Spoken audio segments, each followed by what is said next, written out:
It started the night of the office Christmas party. Sarah looked amazing in her deep green dress, her smile lighting up the room as she mingled effortlessly. I was proud, sure, but something felt off. She seemed distant, like her laughter wasn't reaching her eyes. I chalked it up to work stress. December's always crazy for her. After the party, she came home unusually quiet. Normally, we'd laugh about the night, joking about her coworkers' antics, but this time, she brushed me off. "I'm just tired, Ryan," she said, heading straight to bed. That wasn't the only thing. Over the next few weeks, her phone became her constant companion. Notifications would come in, and she'd turn the screen away, or worse, get up and leave the room to answer. She started staying late at work more often, claiming project deadlines. I wanted to believe her, I really did. But when she started working on weekends too, I couldn't ignore the nagging voice in my head. One night, I asked her straight up, "Sarah, is everything okay between us? You've been so busy lately." She barely looked at me.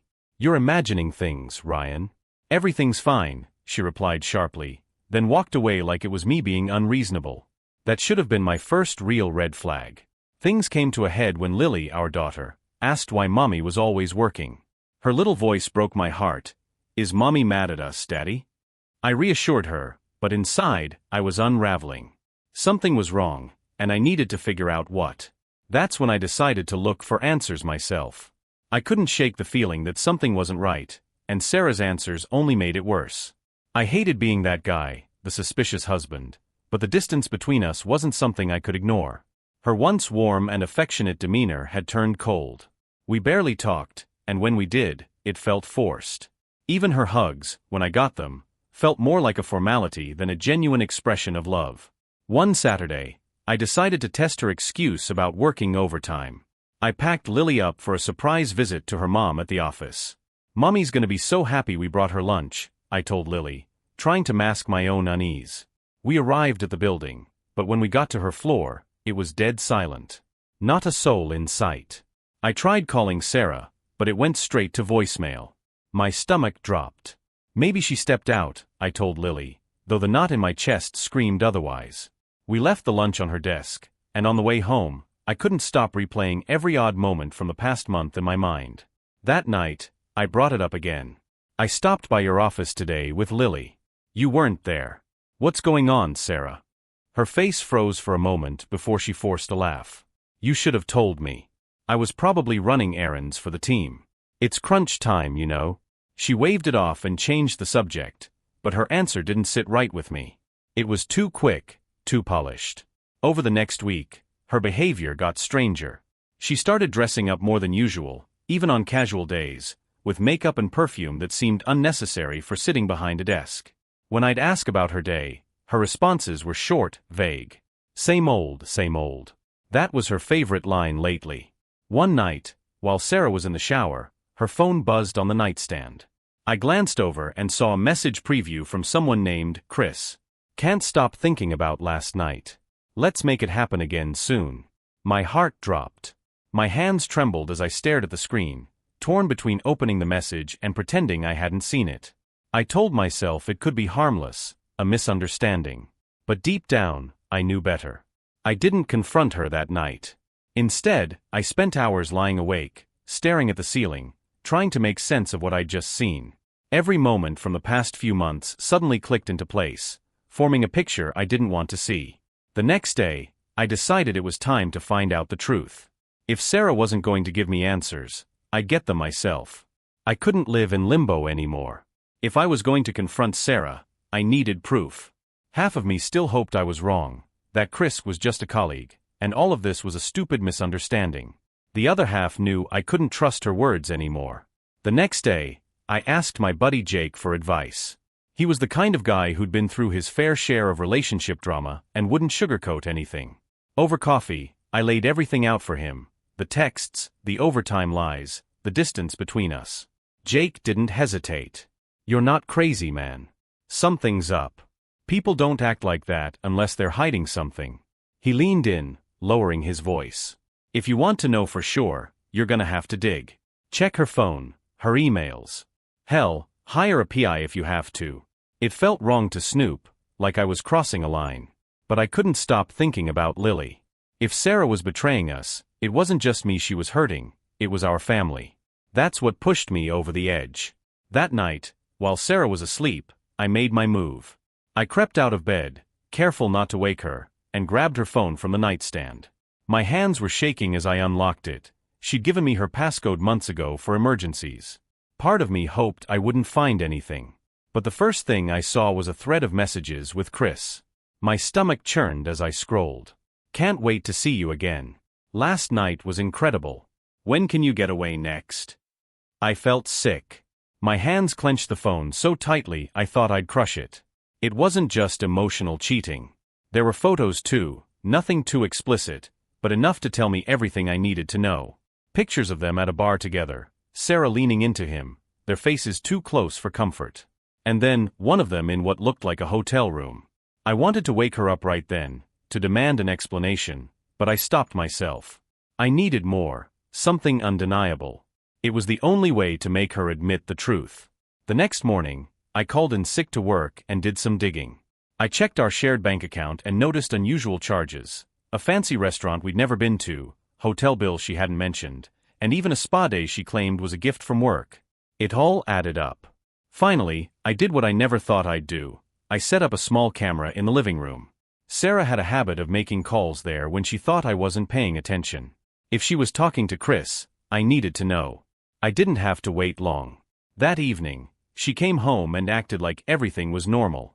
She kissed Lily on the head, asked about her day, and made dinner like she hadn't been sneaking around behind my back. It was infuriating to watch her play the perfect wife and mother while knowing what I'd found. Later that night, after Lily was in bed, Sarah picked up her phone and disappeared into the living room. My heart pounded as I watched the feed on my laptop. She called someone, Chris, no doubt. Her voice was quiet, but I caught enough. I can't stay long. He's suspicious. No, he hasn't said anything yet. I'll figure it out. I just need more time. I shut the laptop, my head spinning. It wasn't just suspicion anymore. I had proof. Cold, undeniable proof. When I finally confronted her, she wouldn't be able to lie her way out of it. The next few days were unbearable. Every time Sarah spoke to me, I felt like I was choking on the words I wanted to scream. I could barely look at her without picturing the texts, the calls, the hotel photos. But I kept my cool, for Lily's sake. She didn't deserve to see the cracks in our family, not yet. I spent that time gathering everything I could. I downloaded the texts, screenshots of her bank transactions, and the footage from the hidden camera. I wanted to be ready for the moment she'd inevitably deny it. On Friday night, I decided it was time. I waited until Lily was asleep and the house was quiet. Sarah was in the kitchen, sipping a glass of wine, scrolling through her phone. She looked so relaxed, so comfortable, like she didn't have a care in the world. It made my blood boil. "Sarah," I said, my voice flat. She looked up, startled. "What's up? You scared me." I leaned against the counter, arms crossed. "We need to talk." Her smile faltered. "About what?" "About Chris." For a split second, her face went pale, but she recovered quickly. "Chris? My co-worker? What about him?" I couldn't believe her audacity. "Don't do that. Don't play dumb, Sarah." "I know." Her lips pressed into a thin line, and she set her glass down. "Know what, Ryan? Because it sounds like you're accusing me of something." I pulled my phone out of my pocket and tapped on the gallery. "This," I said, holding it up. Her eyes widened as she saw the messages and photos. "And this." I played the audio from her phone call, her voice clear as day. She stammered, taking a step back. You went through my phone? That's what you're worried about right now?" My voice cracked, and I hated how vulnerable I sounded. "You've been lying to me, Sarah. To me, to Lily. How could you?" Her expression hardened. "This isn't what you think." "Really? So you're not meeting him in hotels? You're not sneaking around while I'm at home taking care of our daughter?" "Because I have all the proof, Sarah. All of it." I slammed my phone onto the counter. "Just admit it." She didn't deny it this time. Instead, she sighed and crossed her arms, her tone shifting to defensive. "Fine. Yes, I've been seeing Chris. But it's not like I don't have my reasons." I blinked, stunned. "Your reasons? What could possibly justify this?" You haven't exactly been present, Ryan, she snapped. You're always working, always distracted. Do you even notice me anymore? I've felt invisible for years. Her words hit like a punch to the gut. So this is my fault? You're blaming me for your choices. I'm not blaming anyone, she said, though her tone said otherwise. I'm just saying things haven't been good between us, and Chris. He made me feel wanted again. The room felt like it was spinning. I gripped the counter to steady myself. What about Lily, huh? Did you even think about her? What this would do to her if she found out? Sarah flinched, but her face stayed stony. Of course I thought about her. I was careful. Careful. I interrupted, my voice rising. You call this careful? Sneaking around, lying, humiliating me? That's not careful, Sarah. That's selfish. For a moment, she didn't respond. Then she folded her arms and said coldly, maybe we're just not meant to be anymore. Maybe this is for the best. I stared at her, barely recognizing the woman standing in front of me. My heart broke, not just for me, but for the family we'd built, the family she was so willing to throw away. I'm filing for divorce, I said finally. And I'm fighting for custody of Lily. Her eyes narrowed. You really think you can take her from me? I think a court would love to hear about your overtime shifts, I shot back. I have the proof, Sarah. Don't test me. Her face crumbled then, and for the first time that night, she looked shaken. But I didn't care. I turned and walked out of the kitchen, her voice calling after me, Ryan, wait. But I didn't wait. I was done waiting. I spent the night on the couch, staring at the ceiling. My mind was racing, replaying the confrontation over and over again. Sarah didn't try to come after me, which said everything I needed to know. If there had been any love left, any desire to save what we had, she would have fought harder. By morning, I had made up my mind. I wasn't staying in limbo for another second. I called a divorce attorney first thing and scheduled an appointment for the following week. When Lily came downstairs, rubbing her sleepy eyes, she climbed onto the couch beside me. Daddy, why are you sleeping here? I pulled her into my arms, holding her tighter than usual. Just had a lot on my mind, sweetie, I said, kissing the top of her head. But don't worry, everything's going to be okay.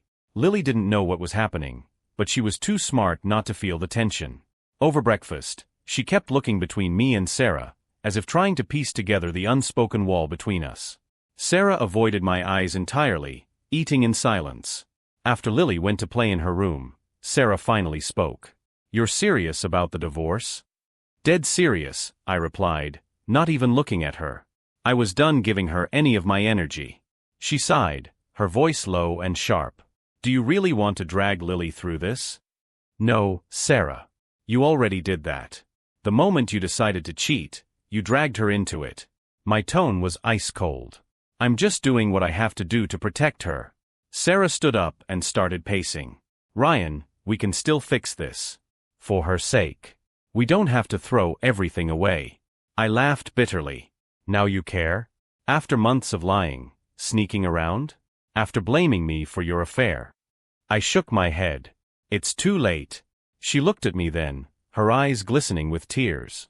For a moment, I almost believed she was sorry. Almost.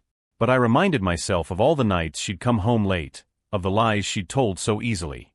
Whatever guilt she felt now didn't undo the damage she'd done. What about Lily? She asked softly. What's going to happen to her? I'm going to make sure she has a stable, loving home, I said. She's my priority now, Sarah. Not you. Sarah didn't say anything else after that. She just grabbed her keys and left, slamming the door behind her. I didn't ask where she was going, and I didn't care. The days that followed were a blur of paperwork and conversations with my attorney. I learned quickly how messy divorces could be, especially when kids were involved. But every decision I made, every move I planned, was with Lily in mind. I also started talking to a therapist. It wasn't easy at first, admitting I needed help, but I couldn't let the anger consume me. I needed to heal for Lily's sake. She deserved a dad who could be there for her, not someone weighed down by bitterness. Sarah, meanwhile, was spiraling. News of her affair spread quickly, thanks to small-town gossip. By the end of the week, I heard through mutual friends that she'd been put on leave at work. Apparently, Chris wasn't the only co-worker she'd been involved with. One night, Sarah showed up at the house after Lily had gone to bed. Her makeup was smudged, and she reeked of wine. "Ryan," she slurred, "we don't have to do this. We can go back to the way things were." I stepped aside to block her from coming in. "You need to leave," I said firmly. "You're drunk. Ryan, please. I made a mistake, okay? But I love you. I love our family." Her words rang hollow. "You didn't think about our family when you were sneaking around, Sarah. Go home. Sleep it off." Tears spilled down her cheeks as she stared at me, but I didn't budge. Eventually, she stumbled back to her car, and I watched her leave, my heart aching for the woman she used to be. The next morning, I packed Lily's things and took her to the park. Watching her laugh and play was the first time in weeks I felt a flicker of hope. I wasn't sure what the future held, but I knew one thing: I'd do whatever it took to make sure Lily felt safe and loved. That was the day I decided to focus on moving forward. Sarah's choices had broken us, but they wouldn't break me. And they sure as hell wouldn't break my daughter. Life after Sarah was anything but simple. Every day was a juggling act, navigating my new role as a single dad, sorting through the wreckage of my marriage, and figuring out what came next. But it was also quieter, freer. For the first time in months, I felt like I could breathe again. Sarah's attempts at reconciliation became less frequent after that drunken night. Maybe she realized there was no saving what she'd destroyed. Maybe she was too busy dealing with the fallout in her own life. Her job was gone within weeks of the news about her affair spreading, and she'd moved in with her sister across town. She tried to reach out to Lily a few times, but the calls were brief, awkward. Lily seemed hesitant, unsure of how to feel about her mom right now. I didn't push her either way. I just made sure she knew I was there for her, no matter what. One Saturday afternoon, a few weeks after Sarah moved out, I decided to take Lily to the community library. She loved books, and I figured it would be good to get her out of the house. It was there that we met Claire. Claire was sitting at a table near the children's section, helping her young son color in a dinosaur book. She had this warm, easy smile that immediately put me at ease, and when Lily wandered over to look at the crayons, Claire didn't hesitate to include her. "Looks like we've got a couple of artists here," she said, laughing as her son showed off his orange and blue T-Rex. "I'm Claire, by the way." "Ryan," I replied, smiling back. "And this is Lily." Claire's son introduced himself as Max, proudly explaining that dinosaurs were his favorite thing in the world. The kids hit it off instantly, and while they drew, Claire and I talked. She told me about her life as a single mom, how she'd moved back to town after her divorce to be closer to family. I found myself telling her a little about Sarah, though I kept the details vague. Somehow, talking to Claire felt easy, natural, like we'd known each other forever. When it was time to leave, Lily and Max begged for a little more time together. Claire and I exchanged numbers, agreeing to set up a playdate soon. As we walked to the car, Lily looked up at me and said, "Max's mom is really nice." "She is," I agreed, surprised at how much I meant it. Over the next few weeks, Claire and I grew closer. What started as playdates for Lily and Max turned into coffee chats at the park, then casual dinners with the kids. Claire had a way of making the chaos of life feel manageable. She listened without judgment, laughed at my lame dad jokes, and didn't flinch when I shared the messier parts of my story. One evening, after the kids had fallen asleep during a movie night at her place, Claire and I found ourselves sitting on her porch, sipping tea under the stars. "You're good with Lily," she said, her voice soft. "It's clear how much she means to you." "She's my world," I replied. "Everything I do is for her." Claire nodded, then hesitated before asking, "Do you think you'll ever try again? With someone else, I mean." The question caught me off guard. I hadn't thought much about dating, let alone falling in love again. But as I looked at Claire, I felt something stir, a quiet, cautious hope. "Maybe," I said finally, "if the right person came along." She smiled, her eyes meeting mine. "Maybe." The next morning, Sarah called. It was the first time we'd spoken in days, and I could hear the tension in her voice. "Ryan, we need to talk about custody," she said bluntly. "I'm listening," I replied, already bracing myself. "I want more time with Lily," she said. "She's my daughter too, and I deserve a chance to be in her life." I clenched my jaw, trying to stay calm. "Sarah, you're the one who put us in this position. You've barely seen her since you moved out. Because you've made it impossible," she snapped. "You've turned her against me." "No, Sarah," I said firmly. "You did that on your own." But if you want to work something out, we can discuss it, with our attorneys. Her voice wavered. I just want my daughter back, Ryan. I didn't have a response to that. Later that day, I told Claire about the call. She listened quietly, then put her hand on mine. You're doing the best you can, she said. Lily knows that. Her words were simple, but they carried more comfort than she probably realized. For the first time in a long while, I felt like I wasn't in this alone. Sarah wasn't backing down. A week after her call, I got a letter from her attorney requesting a mediation. She wanted more time with Lily, weekends, holidays, even summers. It felt like a gut punch. She hadn't shown any real effort to reconnect, and now she wanted to play the victim? During mediation, Sarah put on her best performance. She cried, talked about how she'd made mistakes, and how she was trying to rebuild her life. She painted herself as a misunderstood mom who just needed a second chance. But I came prepared. I laid out her months of absentee parenting, her lies, and her neglect. I didn't want to drag Lily through a bitter fight, but I wasn't going to let Sarah manipulate the system. In the end, the mediator suggested a compromise. She'd get supervised visits for a few months to rebuild trust with Lily. It wasn't ideal, but it was enough to protect Lily from the instability Sarah brought. Afterward, Claire called to check on me. How are you holding up? She asked. Tired, I admitted. But I'll do whatever it takes to keep Lily safe.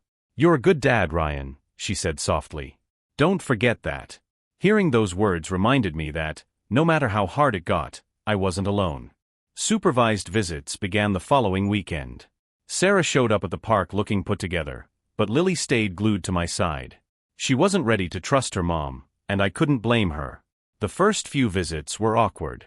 Sarah tried too hard, bringing over-the-top gifts and showering Lily with compliments. It felt performative, like she was playing a role rather than reconnecting. Lily warmed up eventually, but only a little. One Sunday evening, after another stilted visit, Lily asked, Daddy, do I have to see Mommy every week?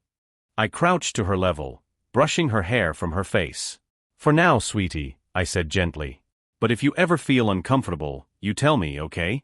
She nodded, her small face serious. I like being with you better. It was bittersweet to hear. I wanted her to feel loved by both of us, but I couldn't undo the damage Sarah had caused. That night, Claire texted to check in. How was the visit? Not great, I replied. Lily's struggling with it. You're doing everything right, Ryan, she wrote back. She's lucky to have you. Her words lifted some of the weight off my chest. Even with all the chaos, I could feel pieces of my life starting to fall into place again. The visits continued, but nothing about them got easier. Lily would go through the motions, accepting Sarah's gifts and answering her questions, but she never seemed happy. It was like she was waiting for the visits to end so she could come back home. One evening after I'd tucked Lily in, I sat in the kitchen, staring at the stack of paperwork the mediator had sent over. It was exhausting, this constant push and pull with Sarah, the legal meetings, the emotional toll on Lily. For a moment, I felt like I couldn't do it anymore. Claire called right then, as if she'd sensed something. Hey, just checking in, she said. Her voice was soft, steady, like a lifeline pulling me back from the edge. Rough night, I admitted. This whole thing with Sarah. I feel like I'm failing Lily. You're not failing her, Claire said firmly. You're protecting her. That's what good parents do, even when it's hard. I took a deep breath, letting her words sink in. I just wish this was over. You're stronger than you think, she said. And you're not alone, Ryan. You've got Lily. You've got me. Her words hit me harder than I expected. I realized then how much I'd come to rely on her, not just as a friend, but as someone who truly understood. A few days later, Claire invited me and Lily over for dinner. It was nothing fancy, just spaghetti and meatballs, but the warmth in her tiny house felt like a much-needed escape. The kids ran around the living room, laughing and playing, while Claire and I sat at the table. I'm serious, she said, twirling her fork. If Max doesn't stop bringing home those glitter-covered art projects, I'm going to have to invest in a hazmat suit. I chuckled, grateful for the distraction. Lily went through a glitter phase too. I still find sparkles in the weirdest places. She smiled at me then, a soft, knowing smile that made something stir in my chest. You're smiling, she pointed out. It's good to see. Yeah, I said, surprising myself with how much I meant it. It feels good to smile again. The moment lingered, but before I could say anything more, Max came barreling in, tugging at my arm. "Come play tag with us." I glanced at Claire, and she waved me off. "Go on. I'll clean up." As I chased Max and Lily around the room, their laughter echoing through the house, I felt lighter than I had in months. Maybe I wasn't just surviving anymore. Maybe I was starting to live again. The dinner at Claire's house lingered in my mind for days. Something about that evening felt different, easier, brighter. For so long, my life had been overshadowed by Sarah's betrayal and the custody battle, but Claire had a way of cutting through the darkness, even if she didn't realize it. The kids begged for another play date, so the following weekend, we met at the park. While Lily and Max ran off to the swings, Claire and I sat on a bench, watching them. "They're good for each other," Claire said, her eyes on the kids. "It's like they both needed a new best friend." "Yeah," I agreed. "And I think I did too." She glanced at me, a faint blush coloring her cheeks. "Well, I'm glad we found each other." The words hung in the air, heavier than they should have been. I wanted to say more, to tell her how much she'd come to mean to me, but I held back. After everything with Sarah, I wasn't sure I was ready to open that door again. Still, being around Claire felt different. Like maybe there was a future worth looking forward to. A few days later, Claire invited me to her church's fall festival. I hesitated at first. Faith wasn't really my thing, but Lily was excited, so I agreed. The festival was a whirlwind of games, food stalls, and live music. Claire stayed close, introducing me to her friends and laughing as the kids dragged us from booth to booth. At one point, we ended up at a pumpkin decorating station. While Lily and Max painted their pumpkins, Claire handed me a brush. "Come on," she teased. "You can't let the kids have all the fun." I smiled and picked up the brush, dipping it into the paint. "Fine, but don't laugh at my masterpiece." By the time we finished, Claire and I were covered in paint, but the kids declared our pumpkins the coolest ever. It felt good, normal, to laugh and make a mess, to forget about the stress of the past few months. As the sun set and the festival wound down, Claire and I walked back to the car, the kids trailing behind us with their pumpkins. She nudged me lightly. "You know, I've never seen you look so relaxed." "Must be the company," I said, half joking. She stopped, turning to face me. "Ryan, you're doing great. I know it doesn't always feel like it, but you are. And if you ever need a reminder, I'm here." The sincerity in her voice caught me off guard. "Thanks, Claire," I said quietly. "That means more than you know." For the first time in a long time, I felt like things might actually be okay. After the fall festival, things between Claire and me started to shift. It wasn't just the playdates or the occasional dinners anymore. We texted every day, small things like jokes about the kids, or her checking in after one of Sarah's visits. It felt natural, easy. And for the first time in months, I didn't feel weighed down by everything else. One evening, after I put Lily to bed, Claire called.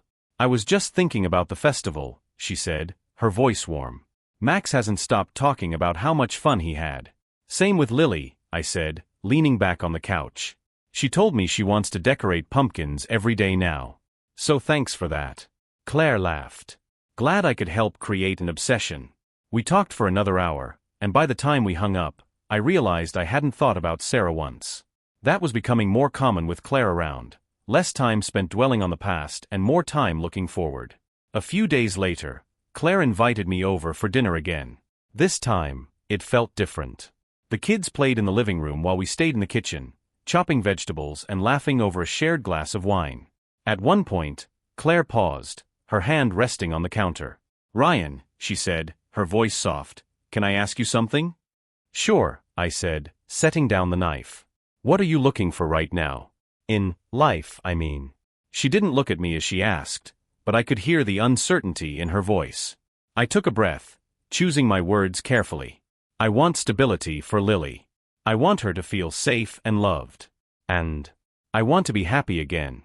Claire finally looked up, her eyes searching mine. "Do you think you're ready for that? For happiness?" Her question hung in the air, and for the first time, I didn't hesitate. "Yeah, I think I am." The tension between us melted into something softer, something that felt like hope. Claire smiled, and I could feel the weight of the past loosening its grip just a little more. That night, as I drove home, Lily asleep in the back seat, I realized I didn't just want to rebuild my life for her. I wanted to rebuild it for me too. And maybe, just maybe, Claire could be part of that. Claire and I settled into an easy rhythm after that conversation. It wasn't something we'd explicitly defined, but there was an unspoken understanding between us. The texts became more frequent, the conversations longer. And whenever I saw her, there was a warmth between us that hadn't been there before. The kids noticed too. One evening, Lily looked up at me while brushing her teeth. "Daddy, do you like Miss Claire?" she asked, her voice innocent but curious. I paused, unsure how to answer. "I think she's really nice, don't you?" Lily nodded, her little face serious. "She makes you smile. You don't do that as much anymore." Her words stuck with me as I tucked her into bed. She wasn't wrong. Claire did make me smile, more than I'd realized. That weekend, Claire invited us to a small gathering at her parents' house. It was just her family, nothing fancy, but the idea of meeting them made me nervous. "They're going to love you," Claire said as we parked in front of the house. "Relax, Ryan. It's just dinner." Her parents greeted us warmly, her mom pulling me into a hug before I could even introduce myself. "You must be Ryan," she said, her smile genuine. "Claire's told us so much about you." "Only good things, I hope," I said, trying to match her enthusiasm. "Of course," her dad chimed in, shaking my hand. "Any man who can make Claire laugh like she does lately is all right by us." The evening was surprisingly comfortable. Her parents were kind, her siblings friendly, and Max and Lily were inseparable as always. At one point, as Claire and I were helping her mom clear the table, her mom leaned over and whispered, "She hasn't smiled this much in years. You're good for her." I didn't know what to say, so I just smiled and nodded, my chest tightening at the weight of her words. As we drove home that night, Lily chattered in the back seat about how much fun she'd had. Claire's family had been so welcoming, and the evening felt like a glimpse into something more. "You seemed happy tonight," Claire said, breaking the comfortable silence between us. "I was," I admitted. "Your family's amazing." She glanced at me, her expression unreadable. "They think you're amazing." I laughed lightly. "I think they're just being polite." "No," she said softly. "They see what I see." The car fell quiet after that, but her words stayed with me. What did Claire see? Did she see the broken man I'd been after Sarah? Or did she see someone worth building something new with? Over the next few weeks, Claire and I grew even closer. It wasn't just the playdates or family dinners anymore. She was becoming part of my life in a way that felt natural, inevitable. One evening, after Lily and Max had fallen asleep during another movie night, Claire and I sat on the couch, the soft glow of the TV casting shadows across the room. "Ryan," she said, her voice hesitant. "Can I ask you something?" "Of course," I said, turning to face her. "What are we doing?" she asked, her eyes searching mine. "I mean this, whatever this is. Where do you see it going?" I took a deep breath, knowing I couldn't dodge the question. "Claire, I don't know what the future holds. But I do know that I care about you, a lot. And I'd like to see where this goes, if you're willing." Her expression softened, and she reached out to take my hand. "I care about you too, Ryan. More than I realized." We sat there for a moment, the weight of the unspoken finally lifting. For the first time in a long time, I felt like I was on solid ground again. As I drove Lily home that night, my heart felt lighter. For months, I'd been focused on surviving, on picking up the pieces of my life for Lily's sake. But now for the first time, I felt like I was building something new, not just for her, but for me too.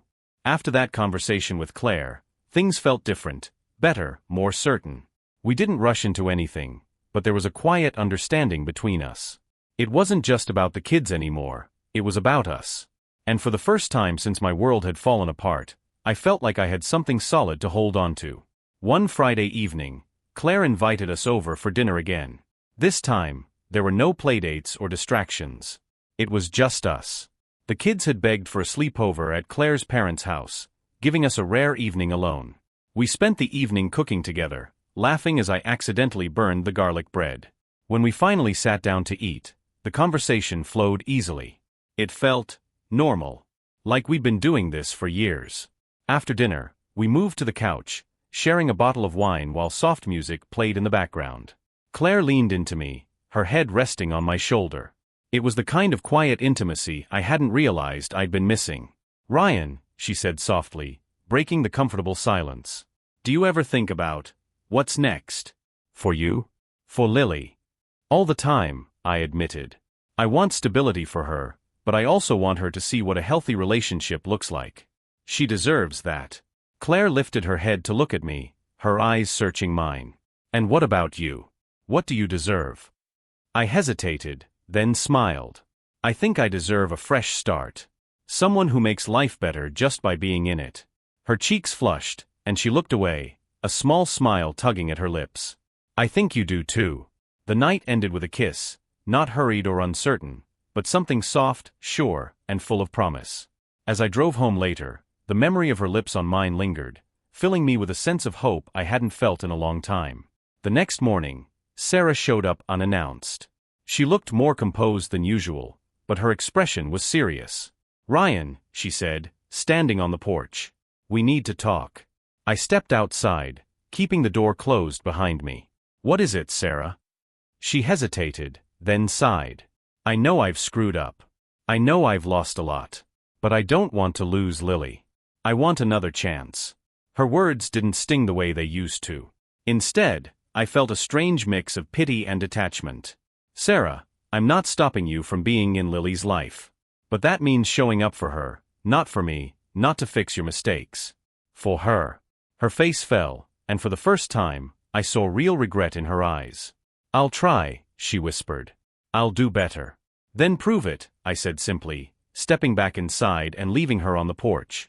That night, as Lily and I curled up on the couch to watch a movie, my phone buzzed. It was a text from Claire. "Thinking of you tonight. Hope you're okay." I smiled, glancing at Lily as she laughed at the cartoon on screen. For the first time in a long time, I felt like everything was falling into place. The days after Sarah's visit were surprisingly quiet. She'd stuck to her word, showing up on time for her supervised visits and actually trying to connect with Lily. It wasn't perfect, Lily was still guarded, but it was a step forward. For once, Sarah wasn't trying to drag me into the middle of it. That was a relief. Meanwhile, things with Claire kept moving forward. We didn't label anything, but it didn't need a name. It was steady, simple, and exactly what I needed. One Sunday, Claire and I took the kids to a nearby hiking trail. Lily loved the outdoors, and Max was just as excited, carrying his little backpack filled with snacks and toys. The trail wound through a forest, and as the kids ran ahead, Claire and I walked side by side. "You seem lighter these days," Claire said, glancing at me. "Lighter?" I repeated, raising an eyebrow. "Like the weight you've been carrying isn't so heavy anymore." I thought about it and realized she was right. The anger I'd been holding on to, the resentment, it wasn't gone entirely, but it didn't consume me like it used to. "I guess I've had a lot of help," I said, smiling at her. She bumped her shoulder against mine playfully. "Well, you've done a lot of the heavy lifting yourself." When we reached a clearing with a small pond, the kids sat down to skip rocks. I leaned against a tree, watching them with Claire by my side. "Ryan," she said, her voice quiet. "Do you ever think about us? What we're doing?" "All the time," I admitted. "And," she asked, her tone a mix of curiosity and nerves. "And I think it's the best thing that's happened to me in a long time." Her cheeks flushed, and she looked down, a shy smile spreading across her face. "I feel the same way." We stood there in the quiet, the kids' laughter in the background, and I felt something I hadn't felt in years, peace. That evening, after we dropped Claire and Max off, Lily asked, "Daddy, are we going to see Miss Claire again soon?" "Probably," I said, glancing at her in the rearview mirror. "Why?" "Because she makes you happy," Lily said simply, her voice carrying a wisdom far beyond her years. I didn't answer, but I couldn't stop smiling the rest of the way home. The weeks that followed felt like a turning point. Sarah's visits with Lily were going smoothly, and while our relationship remained strictly co-parental, it was less strained. For the first time in what felt like forever, I wasn't constantly bracing for another battle. Things with Claire, on the other hand, were anything but neutral. Every time we saw each other, it felt more natural, more certain. One evening, she invited us over for dinner, but this time, there was an air of something unspoken between us. After the kids had gone to bed, Max in his room, and Lily in Claire's guest room, we sat together on her couch, the soft glow of the fireplace filling the room. "Ryan," she said, breaking the comfortable silence, "I need to ask you something." "Anything," I said, setting down my mug. She hesitated, her fingers tracing the edge of her blanket. Do you think you're ready for this? For us? I don't mean to rush you, but I need to know if this is something real for you. Her words hit me in a way I hadn't expected. Claire, I began, leaning closer, I've been through a lot this past year. There were times I wasn't sure I'd ever trust anyone again. But you've changed that. You've shown me that moving forward doesn't have to mean forgetting. It means finding something worth building again. And I want to build that with you. Her eyes glistened as she reached for my hand. I want that too. The kiss that followed wasn't hurried or hesitant. It was filled with certainty, a quiet promise of the life we were stepping into together. From that night on, Claire and I started weaving our lives together in earnest.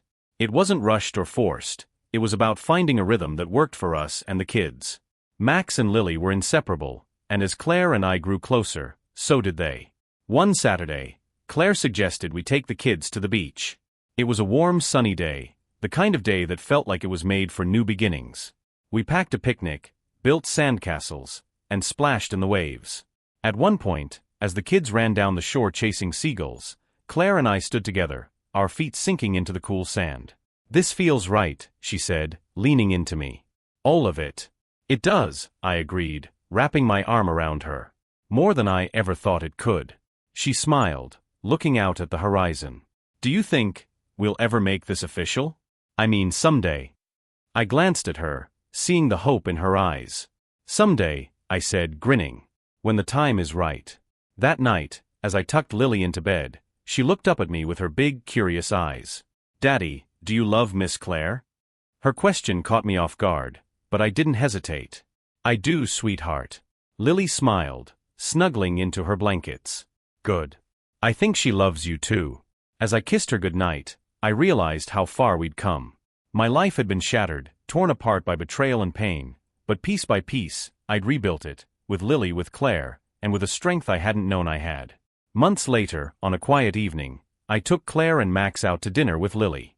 After we'd eaten, we walked along the park trail, the kids laughing as they chased fireflies. At one point, I pulled Claire aside, holding her hands in mine. Claire, I said, my heart pounding, I never thought I'd get another chance at this. But you've shown me what love is supposed to feel like, steady, kind, full of hope. I want to spend the rest of my life showing you how much you mean to me. Her eyes filled with tears as I pulled out the small ring I'd been carrying in my pocket. Will you marry me? Yes, she whispered, her voice trembling with emotion. 1,000 times yes. As the kids ran back to us, oblivious to what had just happened, I felt an overwhelming sense of peace. The past wasn't erased, but it didn't define me anymore. The future was what mattered now, a future filled with love, laughter, and the family we were building together.